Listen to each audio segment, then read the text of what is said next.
నమస్తే. Formula car race సంబంధించినటువంటి అంశంలో ఒక కీలకమైనటువంటి పరిణామం మరి కాసేపట్లో చోటు చేసుకోబోతా ఉంది. ముఖ్యంగా ఫార్ములా కార్ రేసులో 55 కోట్ల కుంభకోణానికి కేటీఆర్ పాల్పడినటువంటి ప్రధానమైనటువంటి ఆరోపణ.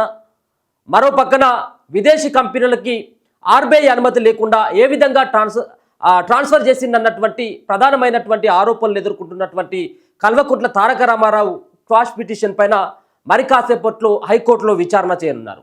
మరి క్వాష్ పిటిషన్ని కొట్టివేయాలని చెప్పేసి కేటీఆర్ హైకోర్టుకు వెళ్ళడం జరిగింది. ఈ సంబంధించినటువంటి అంశంలో ఈ యొక్క ఫార్ములా కార్ రేసులో అవకతవకలకు పాల్పడ్డదన్నటువంటి ప్రభుత్వం యొక్క వాదన. మరో పక్కన ఎవరైతే సీనియర్ ఐఏఎస్గా ఉన్నటువంటి దానవ్ కిషోర్ స్టేట్మెంట్ ఆధారంగా హెచ్ఎండిఏ నుంచి 55 కోట్ల రూపాయల సంబంధించినటువంటి అవకతవకలు జరిగినాయి అని చెప్పేసి దానవ్ కిషోర్ ఇచ్చినటువంటి స్టేట్మెంట్ ఆధారంగా ఏసీబీ రంగంలోకి దిగడం జరిగింది. ఏసీబీ రంగంలోకి దిగిన తర్వాత అలాగే కేటీఆర్ని విచారించాలి. దాంట్లో అప్పుడున్నటువంటి ఎవరైతే ఈ సంబంధించినటువంటి అంశంలో చీఫ్ ఇంజనీర్గా ఉన్నటువంటి బిఎల్ఎన్ రెడ్డి, అలాగే హెచ్ఎండిఏ కమిషనర్గా ఉన్నటువంటి అరవింద్ కుమార్, వీళ్ళందరినీ సైతం కనుక విచారించినట్టయితుంటే దీంట్లో చాలా ఆధారాలు దొరికేటువంటి అవకాశం ఉంటుంది. దీంట్లో ఆర్బీఐ పర్మిషన్ లేకుండా, పాలక మండలి అనుమతి లేకుండా, ఆర్థిక శాఖ అనుమతి లేకుండా, ఎన్నికల కోడ్ ఉన్నటువంటి సందర్భంలో ఏ విధంగా విదేశీ కంపెనీలకు డబ్బుని పంపిణీలన్నటువంటి ప్రధానమైనటువంటి ఆరోపణలు వస్తున్నటువంటి సందర్భంలో ఇదంతా కూడా కల్వకుంట్ల తారక రామారావు నేరుగా ప్రెస్ ముంగట ఒప్పుకోవడం జరిగింది. చాలా సందర్భాల్లో బహిరంగంగా ఆయన మాట్లాడినటువంటి మాటలు, నేనే డబ్బులు ఇవ్వని చెప్పేసి అన్నాను, దీంట్లో ఎవరి ప్రమేయం లేదు, మళ్ళీ మా ప్రభుత్వం వస్తుంది కావచ్చు అన్నటువంటి ఒక ఆలోచనతోటి 55 కోట్ల రూపాయలని నేనే స్వయంగా ఇవ్వమని చెప్పేసి ఒప్పుకోవడం జరిగింది. కానీ దాని తర్వాత నిన్న మొన్న మనం చూస్తూ ఉన్నాం, ఆయన మళ్ళీ మాట మార్చడం జరిగింది.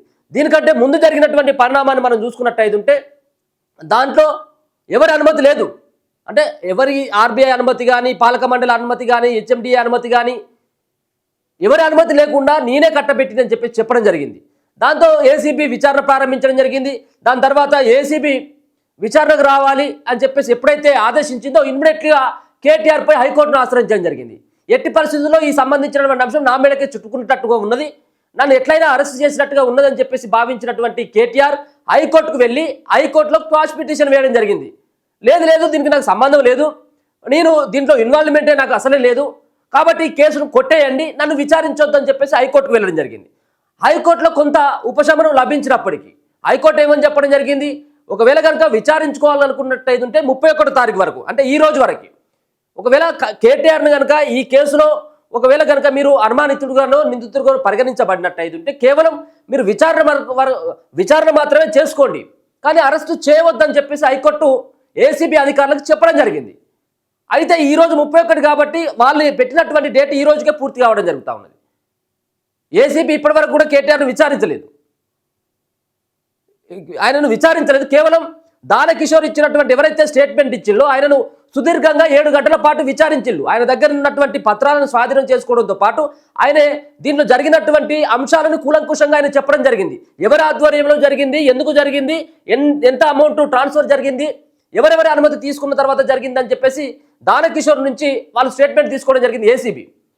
అయితే హైకోర్టు ఇచ్చినటువంటి డేట్ ఈ రోజు ముగిసి ఉండడంతో మరోసారి కేటీఆర్ అరెస్టు తప్పదన్నటువంటి వాదన వినబడతా ఉంది.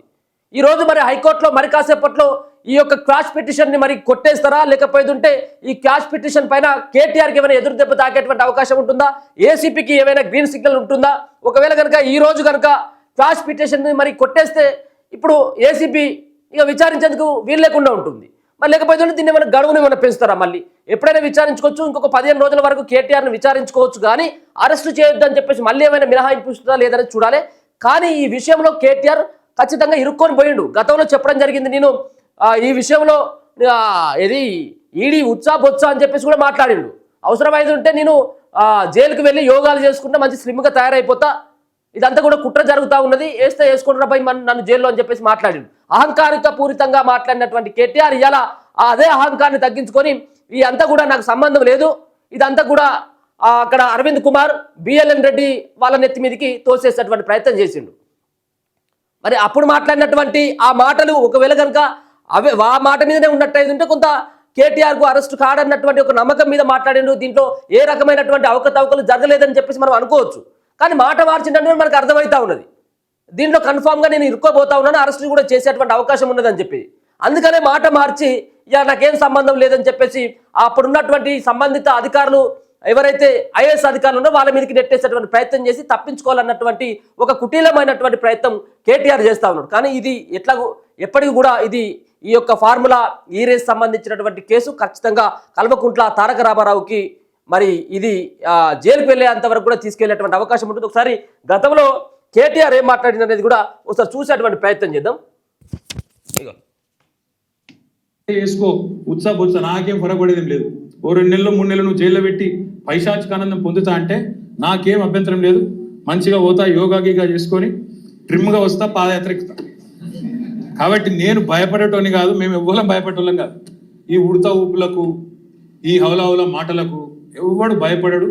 రేవంత్ తెలుసుకో, గాసిప్స్ పక్కకు పెట్టి గవర్నెన్స్ మీద దృష్టి పెట్టు, కొద్దిగా సిగ్గు తెచ్చుకో. హైదరాబాద్ ఇమేజ్ నీ చర్యల వల్ల దెబ్బతింటున్నది.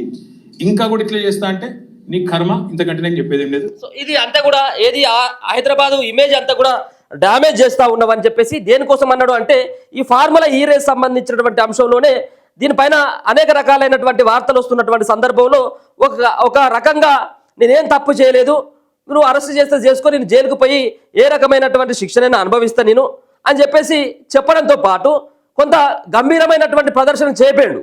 కానీ ఇదంతా కూడా ఎక్కడ కూడా కుదరలేదు. జనాలు కూడా ఎవరు కూడా నమ్మలేదు, అధికారులు కూడా ఎవరు నమ్మరు. సరే కోర్టును కొన్ని రోజులు మభ్య పెడతావేమో, కానీ అసలైనటువంటి జరిగినటువంటి విషయాన్ని ఎన్ని రోజులు కప్పిపుచ్చుతావు? కాబట్టి దాన్ని ఇమ్మీడియట్గా మాట మార్చి మొత్తానికైతే మాత్రం దీనిలో తప్పించుకోవాలన్నటువంటి ఒక ప్రయత్నం అయితే కేటీఆర్ చేస్తా ఉన్నాడు. ఇగో మరొకసారి ఇదే ఫార్ములా ఈ రేసులో ఏం మాట్లాడిందో చూడండి.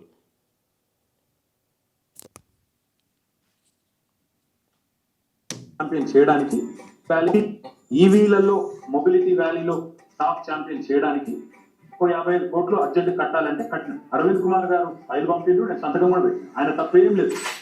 అయిపోయింది కదా, అరవింద్ కుమార్ గారు ఫైల్ పంపిండు, ఆయన తప్పేం లేదు, నేనే ఏమని చెప్పినని చెప్పిండు. ఇక ఇంతకంటే ఇంకేం ఆధారాలు కావాలి?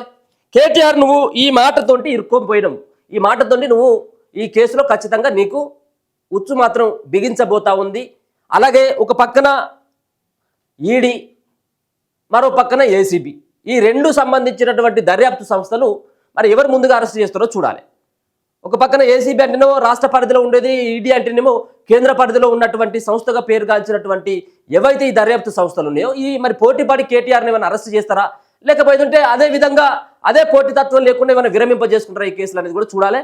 సరే ఏదేమైనా కానీ మరి కాసేపట్లో హైకోర్టు ఏ విధమైనటువంటి స్టేట్మెంట్ ఇవ్వబోతా ఉంది, ఏ విధమైనటువంటి తీర్పు ఇవ్వబోతా ఉంది, దీంట్లో కేటీఆర్ని విచారించుకోవచ్చు. ఏసీబీ సంబంధించినటువంటి వాళ్ళకి ఏమైనా గ్రీన్ సిగ్నల్ ఇచ్చినట్టయితే కన్ఫామ్గా ఈ కొత్త సంవత్సరం, ఈ రోజు 31వ తారీఖు కాబట్టి కొత్త సంవత్సరంలో 2025లో కేటీఆర్ మాత్రం కన్ఫామ్గా ఏది జైలుకు మాత్రం వెళ్ళడం ఖాయంగానే కనబడతా ఉంది. 2024లో ఒక సంవత్సరం తప్పించుకోవచ్చు, కానీ 2025లో మాత్రం వీళ్ళు చేసినటువంటి అరాచకాలు కానీ, వీళ్ళు చేసినటువంటి దోపిడీలు కానీ, వీళ్ళు చేసినటువంటి తెలంగాణ సంపదను ఏ విధంగా దోచుకున్నారో, ఏ విధంగా విదేశీ కంపెనీలకు కట్టబెట్టినటువంటి వాటిపైన ఇప్పుడు ఉన్నటువంటి రాష్ట్ర సర్కార్ ప్రత్యేకమైనటువంటి దృష్టి సారించిందని కూడా మనకు స్పష్టంగా అర్థమవుతా ఉంది. చూద్దాం మరి కాసేపట్లో హైకోర్టు ఇచ్చేటువంటి తీర్పు ఆధారంగా కల్వకుంట్ల తారక రామారావు పైన ఏసీపీ ఏ విధంగా యాక్షన్ తీసుకోబోతా ఉన్నది, విచారించేమైనా వదిలేస్తుందా, లేకపోతే వాళ్ళు పూర్తిగా ఇప్పటికే ఆధారాలు సమకూర్చిన తర్వాత నేరుగా ఆయనను తీసుకువెళ్ళిన తర్వాత అరెస్ట్ చేస్తుందనేది కూడా మనం చూడాలి. కానీ ఈ రోజు ఇచ్చేటువంటి తీర్పు ఆధారంగా